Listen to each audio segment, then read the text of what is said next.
देवी झा सारा मिथिलावासी के नमस्कार करै छी। हम एकटा हनुमान जी के गीत गाबऽ जा रहल छी। अहाँ सबके पसंद आयत तऽ अहाँ सब लाइक करब, ज़्यादा से ज़्यादा शेयर करब, सब्सक्राइब करब। सोना के लक्ष्मण राम, चांदी के मोड़ा वाला जी। सोना के लक्ष्मण राम, चांदी के मोड़ा वाला जी। चांदी के मोड़ा वाला जी, चांदी के मोड़ा वाला जी। सोना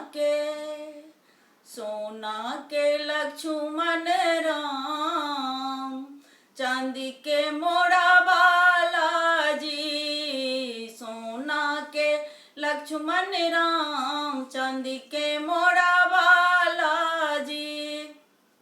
सास ससुर पूजे राम लखन के, सास ससुर पूजे राम लखन के, राम लखन के, राम लखन के। मैं पूजू हनुमान, चांदी के मोड़ा वाला जी।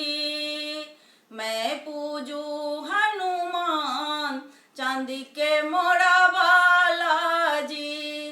चांदी के मोड़ा वाला जी, चांदी के मोड़ा वाला जी। सोना के लक्ष्मण राम, चांदी के मोड़ा वाला जी। सोना के लक्ष्मण राम, चांदी के मोड़ा वाला जी।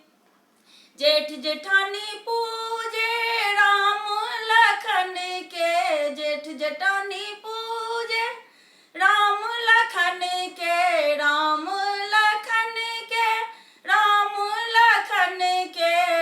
मैं पूजू हनुमान,